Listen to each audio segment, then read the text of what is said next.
आर्यमन जी और अविका जी के नोक-झोंक।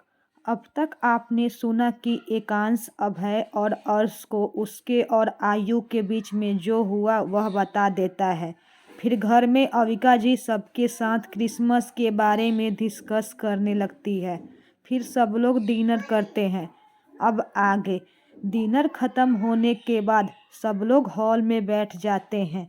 फिर अविका जी आयु को देखकर कहती है, बच्चा, हम सबने डिसाइड किया है कि क्रिसमस में ट्विनिंग पहनेंगे और इस बार बहुत अच्छे से मनाएंगे क्योंकि हम सबका साथ में पहला क्रिसमस है ना। तो आयु कहती है, जैसा आपको ठीक लगे मम्मा। तो प्रवालिका जी कहती है, हाँ बेटा, हम हमारे चारों पैलेस को कनेक्ट करने वाली जो ग्राउंड है ना वही डेकोरेशन करेंगे, वही सब कुछ होगा। तो आयु कहती है, ओके मॉम। फिर एक सर्वेंट को देखकर कहती है, बाहर चीफ सिक्योरिटी गार्ड को बुलाओ। वह अपना सिर झुकाकर बाहर चला जाता है। फिर 2 ही मिनट में वह एक आदमी के साथ अंदर आता है। वह आयु का चीफ सिक्योरिटी गार्ड था जो आयु और सबकी सेफ्टी देखता था। वह उसे देखकर कहती है, नील, ग्रीन पार्क को साफ करवाओ और साथ में डेकोरेशन स्टार्ट करवाओ, हम वहाँ क्रिसमस मनाने वाले हैं। तो नील अपना सिर झुकाकर कहता है, यस बॉस। फिर आयु कहती है, क्रिसमस होने के बाद तुम 5 दिन की छुट्टी ले सकते हो और साथ में तुम्हें डेबिट कार्ड में मिल जाएगी। तो वह कहता है, thank you so much boss. तो आयु उसकी तरफ देखकर कहती है, जा सकते हो। उसके जाने के बाद यश पूछता है, ये डेबिट कार्ड क्या होता है दी। तो इस बार ध्रुव कहता है, डेबिट कार्ड का मतलब है फेस्टिवल बोनस जो कम से कम 50 लाख तक होता है। सिर्फ सिक्योरिटी को ही नहीं बल्कि साइंस कॉपी किए जाते हैं। तो सब हैरानी से आयु की तरफ देखने लगते हैं। तभी ध्रुविका कहती है, आप लोग इतने हैरान क्यों हो रहे हैं। हमारे सर्वेंट्स की साल की कमाई कम से कम 2 से 3 लाख है तो उनका बोनस इतना तो मिलना ही चाहिए ना। तो आर्यमन जी कहते हैं, पर बेटा, इतना सैलरी इतना तो सॉफ्टवेयर एम्प्लॉय को भी नहीं देते। तो अविका जी कहते हैं, पर यह ऐसा नहीं है। आयु ने एक अलग सा रूल बनाया है। यहाँ के सर्वेंट्स अलग है। उसके एम्प्लॉय की कम से कम स्टार्टिंग सैलरी 5 लाख होती है और उन्हें अलग से प्रिविलेज भी दिया जाता है। इसलिए बाहर गैलेक्सी ग्लोबल एंटरप्राइजेज में जॉब के लिए लोग की लाइन लगाते हैं, पर कुछ ही लोगों को वहाँ काम करने की अपॉर्चुनिटी मिलती है। आपको पता है सबसे पहले आयु ने दिमाग लगाकर क्या किया? कंपनी स्टार्ट करते वक्त या फिर जीजू की होटल स्टार्ट करते वक्त उसने रूरल एरियाज में अनएम्प्लॉयड लोगों को अट्रैक्ट करने के बारे में सोचा। उन्हें सैलरी और काम की ज़रूरत थी और हमें लोग, ज़्यादा पढ़े लिखे लोग या जगह जगह ऊपर कानून करने वाले लोग नई कंपनी या नए होटल में काम करने के लिए राजी नहीं होते। इसलिए आयु ने अनएम्प्लॉयमेंट से जूझ रहे लोगों को रिक्रूट किया और उन्होंने अपना 100% दिया। आयु और जीजू ने उन्हें अच्छे से लीड किया। फिर 2 ही सालों में हमारे होटल्स फेमस हो गए। तो सब लोग आयु को इम्प्रेसिव भरी नज़रों से देखने लगते हैं। शौर्या जी कहते हैं, वाट अ स्ट्रेटजी, यह स्टार्टअप्स के लिए बहुत अच्छी स्टेप है। वेरी गुड बेटा, इतनी छोटी उम्र में इतना दिमाग, सच में तुम बहुत इंटेलिजेंट हो। तो आयु हल्की मुस्कान के साथ कहती है, यह इंटेलिजेंस की बात नहीं है शौर्य डैड, बात हालातों की है। तब मेरे सिर पर कुछ कर दिखाने का जुनून था जो हालातों की वजह से आया। मैंने एक नॉर्मल गरीब लड़की के पर्सपेक्टिव से लोगों को देखा है। मैंने एक इंसान को 2 वक्त की रोटी के लिए लड़ते देखा है। यह कहते वक्त उसकी नज़र भिका जी पर थी जो उसके बात पर खुद को कहीं खो गई थी। मैं अपनी मम्मा को इस सोसाइटी के आगे सिर झुकाकर नहीं बल्कि सिर उठाकर चलते देखना चाहती थी। यह कहकर वह टेबल पर से पानी का गिलास उठाकर पीने लगती है। वही आर्यमन जी अविका जी के कंधे पर हाथ रखते हैं तो अविका जी उनकी तरफ देखती है और वह अपनी सहमति में सिर हिला देती है। आयु यह सब देख रही थी। वह फिर कहती है, पर यह कहावत सच है, हम जहाँ से आए हैं उसे नहीं भूलना चाहिए। यह कहकर वह उन पलों को सोचने लगती है जब वह अपनी पिछली जिंदगी में अनाथ आश्रम में थी। वह भी 2 वक्त की रोटी के लिए लड़ी थी। हालातों से लड़कर, सोसाइटी से लड़कर उसने खुद का नाम बनाया, खुद की पहचान बनाई। पर उसे हमेशा एक ही बात की कमी रही कि वह बिना माँ के थी।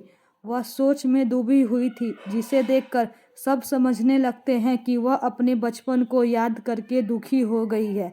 एकांश का दिल आयु की बातें सुनकर दुखी हो जाता है।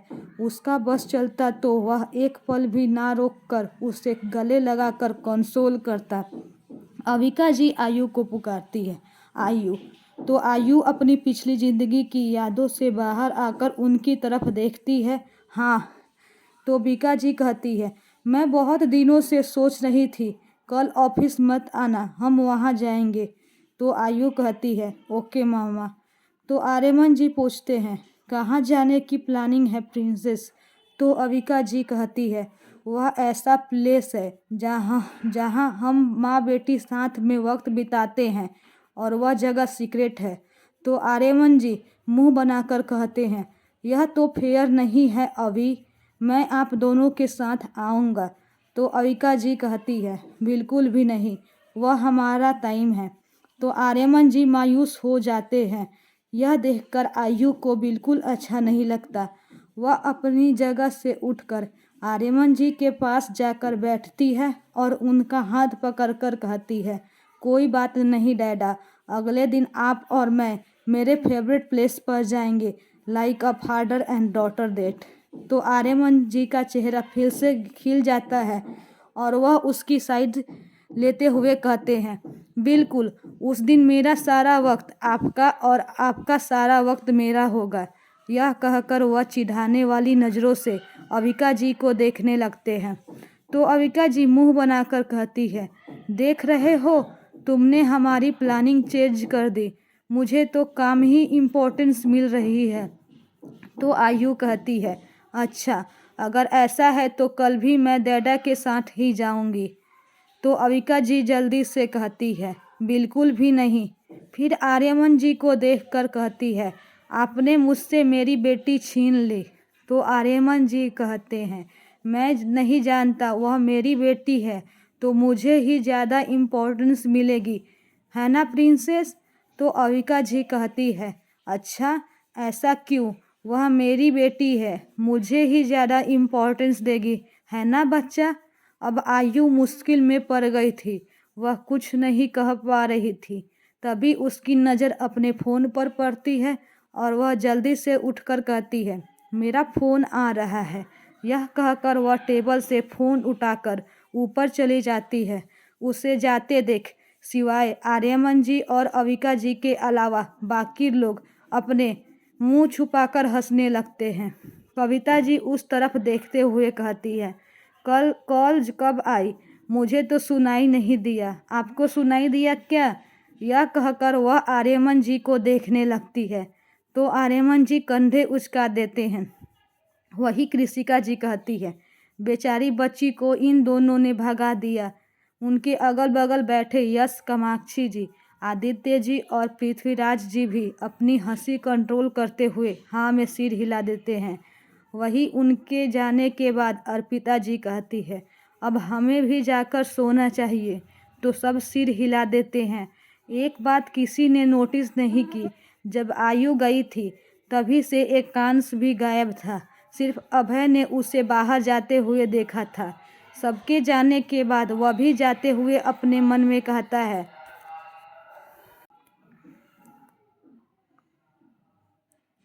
मुझे इस घर में एक रोमियो को देखना पड़ेगा। यह कहकर वह देमिल स्माइल करते हुए वहाँ से चला जाता है। आयु अपने कमरे में आ जाती है पर वह डोर क्लोज करना भूल गई थी।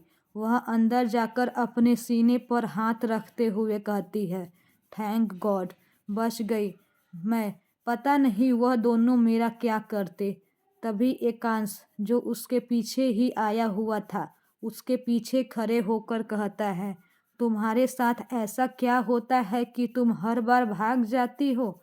आयु हड़बड़ाकर पीछे देखती है और एकांश को देखकर चौंकते हुए कहती है, तुम? आशियाना। अब तक आपने सुना कि सब बैठकर डिनर करके बातें करने लगते हैं, क्रिसमस के बारे में डिस्कस करते हैं। फिर अविका जी सबको आयु की स्ट्रेटजी के बारे में बताती है। इसके बाद अविका जी और आर्यमन जी के बीच नोक-झोंक होती है, जिसमें आयु फंस जाती है।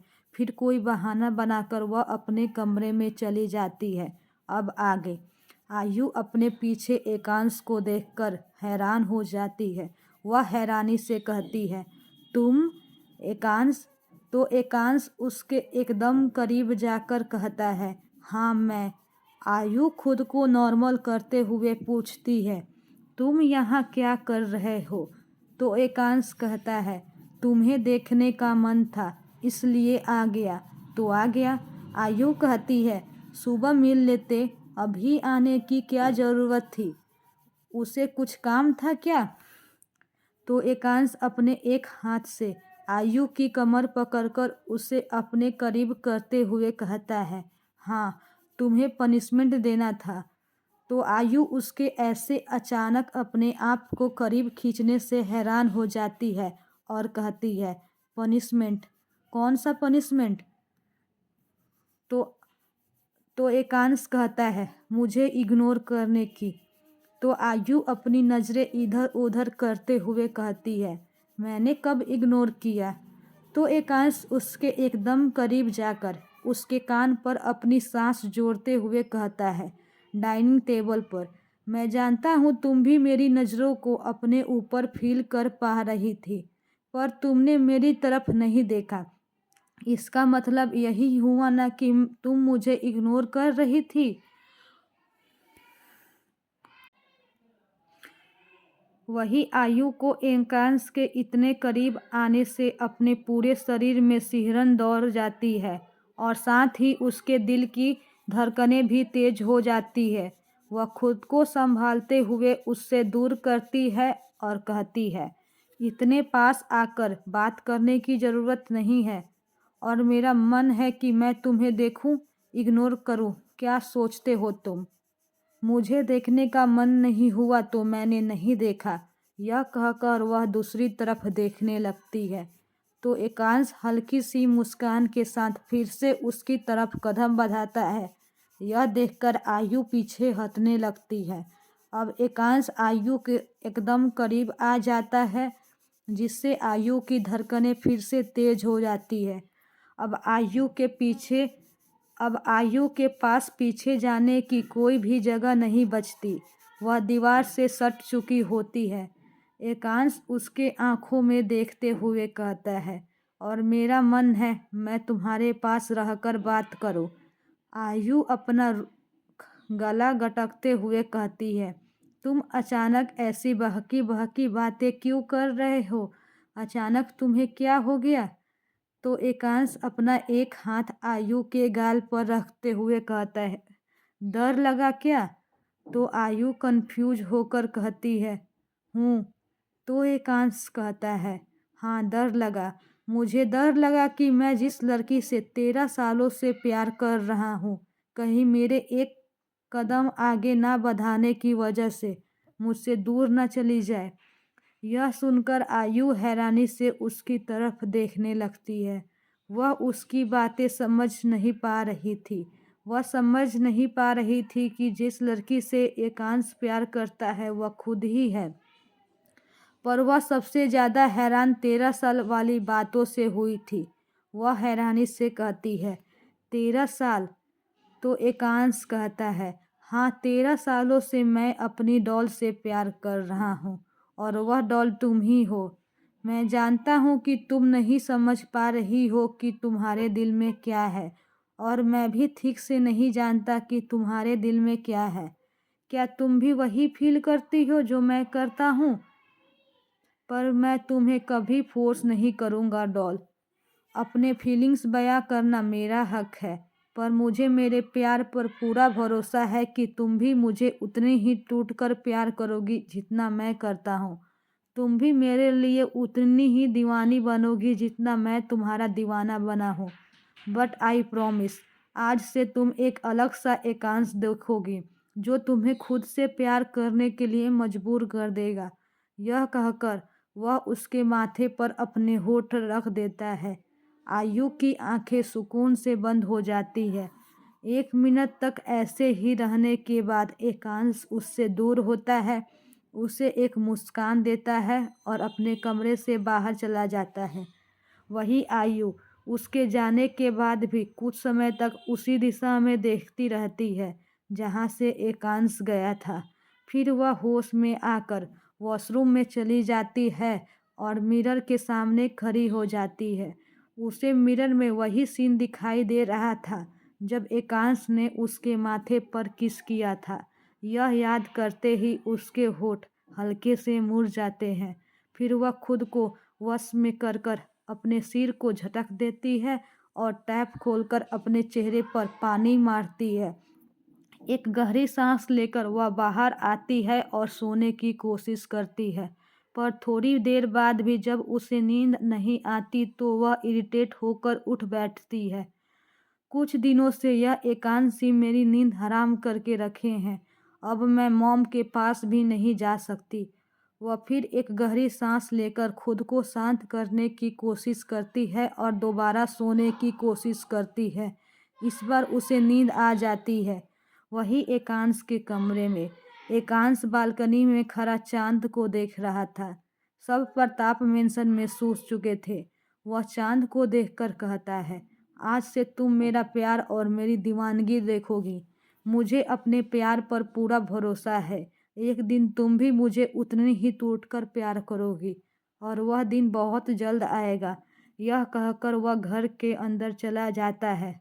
अगले दिन सुबह आज सब लोग ठाकुर मेंशन में आ जाते हैं और ब्रेकफास्ट करने लगते हैं। ब्रेकफास्ट के बाद अविका जी आयु को देखकर कहती है, चल बेटा। तो आयु अपना सिर हाँ में हिला देती है। जैसे अविका जी ने कहा था, आज आयु ऑफिस नहीं जा रही थी। वही आर्यमन जी एक बार फिर कोशिश करते हुए कहते हैं, क्या मैं भी आप दोनों के साथ आ सकता हूँ? तो अविका जी कहती है, बिल्कुल भी नहीं। तो आर्यमन जी का मुंह बन जाता है, जिसे देखकर सब मन ही मन हंसने लगते हैं। वही आयु और अविका जी वहाँ से बाहर चले जाते हैं। फिर बाकी लोग भी अपने अपनों कामों के लिए निकल जाते हैं। अविका जी और आयु उस जगह जा रहे थे जहाँ वे दोनों आयु के बचपन से जाते आ रहे थे। वह जगह उन दोनों की फेवरेट और सीक्रेट प्लेस थी। इसके बारे में अब तक अनिका जी और प्रवीण जी को भी नहीं पता था। वह जगह शहर से काफ़ी दूर थी और वहां पहुंचने में उन्हें लगभग 2 घंटे लग गए। सर्दी का मौसम था और वह इलाका थोड़ा जंगल जैसा था, इसलिए ठंड और भी ज़्यादा थी। वे लोग वहां पहुंचकर एक संगमरमर से बनी हवेली के सामने रुकते हैं। यह हवेली नहीं बल्कि एक आश्रम था, पर आयु ने इस आश्रम को बिल्कुल हवेली जैसा बनवाया था और इसे अभिकर जी ने आशियाना नाम दिया था। यह आशियाना आयु ने तब बनवाया था जब वह सिर्फ 10 साल की थी। यहाँ बूढ़ों से लेकर अभी अभी हुए बच्चे तक रहते थे और उनकी सारी जिम्मेदारी और खर्चा आयु उठाती थी और यह बात सिर्फ अविका जी जानती थी। अविका जी को भी यहाँ बहुत सुकून मिलता था, इसलिए वह और आयु महीने में एक बार यहाँ आते थे। उनके साथ उनके गार्ड्स भी आए थे और वह सबके हाथों में कुछ न कुछ सामान था। अविका जी और आयु अंदर चले जाते हैं। उनके पीछे गार्ड्स भी अंदर आते हैं। जब हेड केयर टेकर की नज़र आयु और अविका जी पर पड़ती है तो वह तुरंत जाकर उन्हें ग्रीट करती है और कहती है, वेलकम मैम।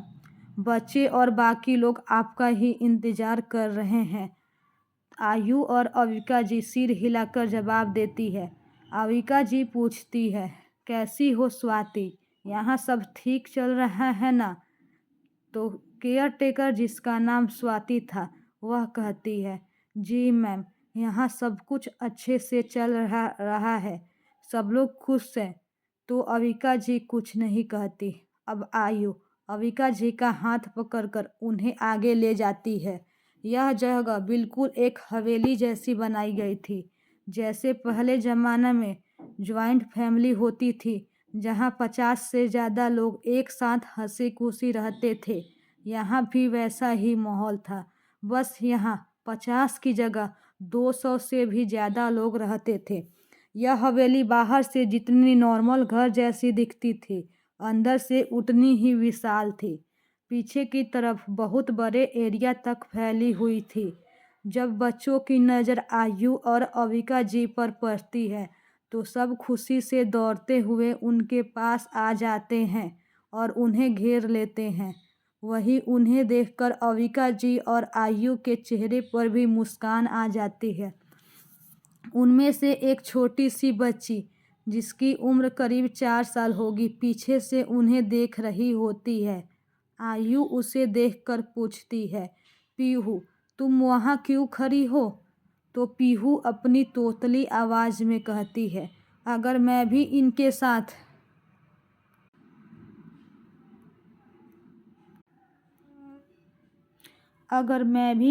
साथ ज्वाइन करूँगी तो मैं सैंडविच बनकर फंस जाऊँगी ना, इसलिए मैंने सोचा बाद में मिल लो। उसकी बात सुनकर अविका जी और आयु दोनों हंस पड़ते हैं। आयु आगे जाकर उसे अपनी गोद में उठा लेती है, उसके गाल सहलाते हुए कहती है, तुम बहुत क्यूट हो और तुमने बिल्कुल सही कहा, तुमने अपना दिमाग यूज किया है माय इंटेलिजेंट बेबी। पीहू के चेहरे पर मुस्कान आ जाती है। वह आयु के गाल पर किस करके कहती है, आखिर मैं बहन किसकी हूँ? मेरी प्रीति दादी की। तो मुझे भी इंटेलिजेंट बनना ही था। यह सुनकर अविका जी ज़ोर ज़ोर से हंसने लगती है। जो ज़्यादा नहीं हंसती थी, आयु भी हंसने लगती है। पीहू देखने में बहुत क्यूट सी बच्ची थी और यहाँ सबकी फेवरेट भी थी। आयु की भी फेवरेट थी। बच्चों और बुजुर्गों की खुशी। अब तक आपने सुना कि एकांश आयु के रूम में जाता है और फिर से उसको अपने दिल की बात बताने लगता है, जिसे सुनकर आयु कंफ्यूज होकर डिस्टर्ब हो जाती है। फिर अगले दिन वह और अविका जी आशियाना जाते हैं, जो आयु ने बनवाया था। अब आयु गार्ड को देखकर कहती है, सभी गिफ्ट्स को सभी के स्टेटस को दे दीजिएगा। फिर सभी के ट्रैक्टर्स को देखकर कहती है, आप लोग सभी गिफ्ट्स सबको बांट दीजिएगा। फिर सभी बच्चों की तरफ देखकर कहती है, बच्चों, आपको पता है ना, कुछ दिनों बाद क्रिसमस है, तो दीदी ने आप सबके लिए प्रोग्राम रखा है, जिसमें सब लोग अच्छे से आएंगे, नाचेंगे और सेंटा क्लॉज से अपनी विश भी मांगेंगे और वह आपको वह ला कर देंगे, ठीक है? यह सुनकर सब लोग अपनी जगह पर कूदने लगते हैं। तभी अविका जी कहती है, इतने में ही खुश हो गए? मैंने तो सोचा था कि आपके लिए अच्छा अच्छा खाना भी बनवाऊं। तो सभी बच्चे हाँ में सिर हिलाते हुए चिल्लाने लगते हैं कि हमें भी चाहिए, हमें भी चाहिए। यह सुनकर अविका जी और आयु के चेहरे पर मुस्कान आ जाती है। फिर सभी के स्टेटस बच्चों को उनके गिफ्ट्स देने लगते हैं। साथ में उनके लिए एक एक ड्रेस भी होती है। सभी गिफ्ट्स पर बच्चों के अपने अपने नाम लिखे थे। आयु सभी बच्चों को याद रखती थी और उसने खुद टाइम निकालकर उनके लिए कपड़े सेलेक्ट किए थे और वह सब कुछ अविका जी के एलिमेंट से ही बना था। अब आयु और अविका जी सभी बच्चों को देखकर कहते हैं, अच्छे से रहना, हम आपके दादा और दादियों से भी मिलकर आते हैं, ठीक है? तो सब बच्चे अच्छे बच्चों की तरह अपना सिर हिला देते हैं। फिर आयु और अविका जी थोड़े अंदर जाते हैं। वहाँ एक मंदिर जैसा बनाया गया था और वहाँ बहुत सारे बूढ़े लोग बैठकर कुछ सुन रहे थे। यह सब बूढ़े लोग बेसहारा थे, जिनका सहारा आयु ने बना था। और इस आशियाना में हमेशा इसी टाइम पर सभी लोग इस कमरे में बैठकर भगवान की आराधना करते हैं। यहाँ के सबसे बड़े बुजुर्ग आदमी एक दिन रामायण, एक दिन महाभारत, एक दिन भागवतम ऐसे बहुत से पुराण पढ़ते हैं। उनकी ज़िंदगी अब बहुत खुशहाल है और यह सब लोग आयु और अविका जी को अपनी बेटी और पोती मानते हैं। वह बुजुर्ग आदमी जिनका नाम नीलेश जी था सबको भागवतम पुराण सुना रहे थे। आयु और अविका जी उन्हें डिस्टर्ब नहीं करना चाहते थे तो वे लोग भी वहीं बैठ जाते हैं। करीब आधे घंटे बाद पुराण पढ़ना कंप्लीट हो जाता है तो सब लोग मिलकर एक बार श्री कृष्ण जी को नमन करते हैं। फिर सब लोग उठने लगते हैं।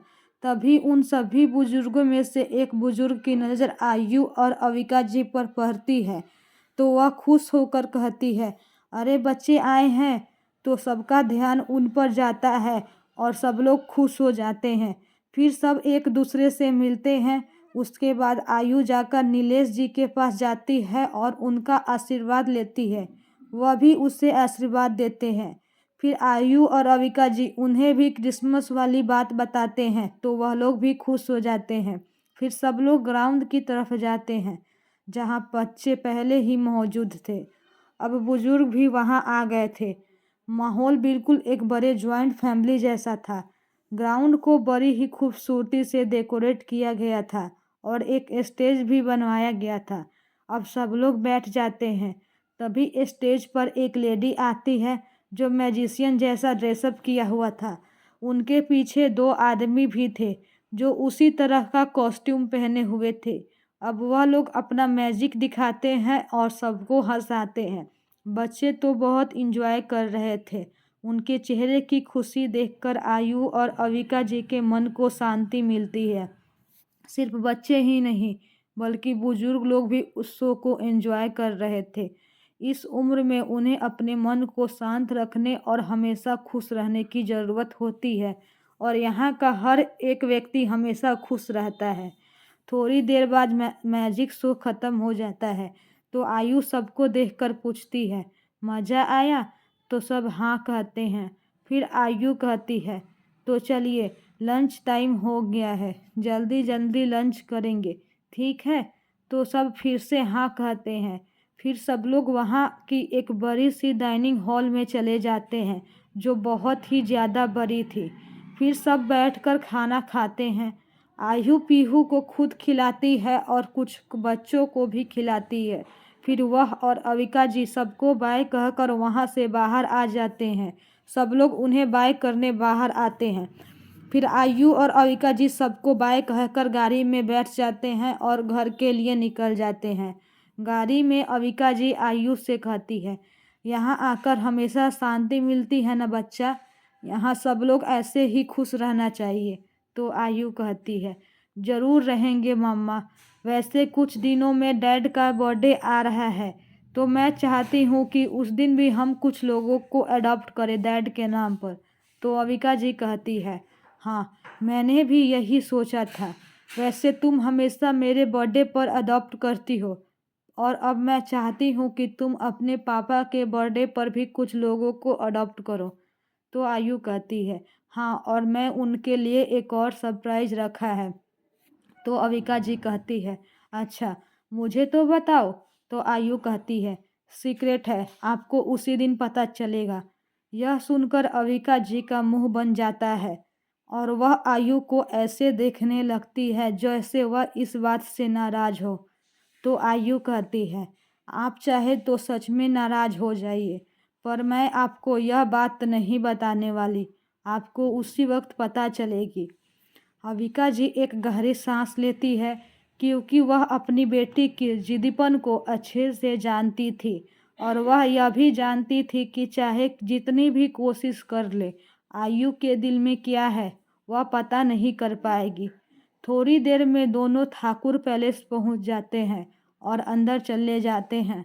अंदर इस वक्त आर्यमन जी और संजय जी बैठे हुए थे और किसी बात पर डिस्कस कर रहे थे।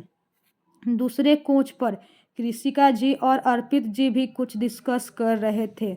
बाकी लोग वहाँ नहीं थे, कुछ अपने कमरों में थे और कुछ ऑफिस चले गए थे। आयु अविका जी को ठाकुर पैलेस में ड्रॉप करके अपने ऑफिस के लिए निकल जाती है, क्योंकि उसे एक मीटिंग के बारे में कॉल आया था। उसके जाने के बाद अविका जी अंदर चली जाती है। उन्हें अंदर आते देखकर आर्यमन जी कहती है, आगे आ गई तुम, प्रिंसेस कहाँ है? तो अविका जी कहती है, आपकी प्रिंसेस ऑफिस गई है, उसकी एक ज़रूरी मीटिंग है। तो आर्यमन जी सिर हिला देते हैं। अब अविका जी उनके पास बैठ जाती है। तभी सर्वेंट आकर उन्हें पानी सर्व करता है। पानी पीने के बाद आर्यमन जी पूछते हैं, वैसे कहाँ गए थे आप दोनों? मैंने सुना कि आपने यह बात ना प्रवीण भाई को बताई है और ना ही मेरी बहन को। तो अविका जी कहती है, जब पता चलना होगा तब पता चलेगा, और अब आप कोशिश करना बंद कीजिए। और हाँ, मैंने आयु के साथ बहुत इंजॉय किया है। यह कहकर वह तिरछी नज़रों से आयु जी को देखती है, जो जलन भरी भाव से उन्हें देखने लगते हैं। यह देखकर अविका जी उन्हें चिढ़ाने वाली स्माइल देती है, जिससे आर्यमन जी का मुंह बन जाता है। वही अर्पिता जी, कृषिका जी और संजय जी आर्यमन जी के हाव भाव देखकर अपना मुंह छुपाकर हंसने लगते हैं। अब उन्हें भी अविका जी और आर्यमन जी की नोक-झोंक की आदत पड़ गई थी। वह लोग इसे बहुत एंजॉय करते हैं, क्योंकि उनके बीच की हर बात में हमेशा आयु फंस जाती है और उन्हें आयु के लिए भी बुरा लगता है। अर्पित की नौटंकी। अब तक आपने सुना कि आयु और अविका जी आशियाना में बहुत एंजॉय करते हैं और वहाँ के लोग भी मैजिक शो को एंजॉय करते हैं। फिर दोनों घर के लिए निकल जाते हैं। घर में अविका जी आर्यमन जी को आयु के साथ एंजॉय करने वाली बात बता बता कर उन्हें चिढ़ाने लगती है, जिससे उनका मुंह बन जाता है। अब आगे। अभी इस वक्त आयु अपनी कंपनी के मीटिंग हॉल में बैठकर मीटिंग अटेंड कर रही थी। वह थोड़े गुस्से में लग रही थी। वही कुछ लोग टेबल के बाहर फाइल्स लिए बैठे थे और एक आदमी उसे कुछ समझा रहा था, जिससे आयु का गुस्सा बढ़ता ही जा रहा था। जब वह आदमी अपनी बात खत्म करता है तो आयु टेबल पर अपने हाथ पटकते हुए कहती है, व्हाट द हेल। क्या यही काम करते हैं आप लोग? इसलिए मैं आप सबको पैसे देती हूँ। इतना सब कुछ हो गया और आप लोग मुझे अब बता रहे हैं। फिर अपने गुस्से को शांत करने के लिए वह एक गहरी सांस लेकर कहती है, मुझे नहीं पता कि आप लोग क्या करेंगे, पर मुझे वह साइट चाहिए और उस मित्तल को अच्छे से समझा देना। उसे रिक्वेस्ट करो, नहीं माना तो मनाओ, और फिर भी नहीं माना तो अपने हिसाब से बात मनवाओ। तभी अर्पित, जो उसके बगल वाले चेयर पे ही बैठा हुआ था, कहता है, वैसे इसमें कल को नहीं पता कि यह प्रोजेक्ट तुम्हें चाहिए। हमने उसे हमारी कंपनी के बारे में डिटेल्स भेजी थी, पर मैंने उसके मैनेजर से सुना कि उसने बिना पढ़े ही सारी डिटेल्स कचरे में फेंक दी। उसे पता नहीं कि वह किससे पंगा ले रहा है। तो आयु कहती है, मुझे उससे कोई लेना देना नहीं है। वैसे भी वह मेरे दिल का दूध का धुला हुआ नहीं है। इसलिए नहीं माना तो अपने हिसाब से डील करो। उसे रिक्वेस्ट करने की ज़रूरत नहीं है। तो अर्पित अपना सिर हाँ में हिला देता है। फिर आयु मीटिंग ओवर कहकर वहाँ से उठकर मीटिंग रूम में से बाहर चली जाती है। उसके पीछे पीछे अर्पित भी आ जाता है। अब वह अपने कैबिन में चली जाती है। अर्पित भी उसके साथ था। वह जाकर अपने चेयर पर बैठ जाती है और अर्पित उसके सामने वाले चेयर पर बैठ जाता है। फिर उससे कहता है, वैसे तुम आंटी के साथ आशियाना गई हो? तो आयु पूछती है, यह तुम्हें कैसे पता? अर्पित अपनी नज़रें इधर उधर करने लगता है। आयु को समझ आ जाता है कि उसने उसे ट्रैक किया है। वह उसे घूरने लगती है। तो वह अपने 32 दांत दिखाते हुए कहता है, ऐसी बात नहीं है। मुझे बस तुम्हारी फिक्र होती है, तुम्हारी सिक्योरिटी की भी, इसलिए हमेशा तुम्हें ट्रैक करना पड़ता है। तुम तो मेरी कॉल्स भी नहीं उठाती हो। मैं क्या करता हूँ? आई आयु कुछ नहीं कहती, बस अपना सिर हिलाकर अपने लैपटॉप में कुछ करने लगती है।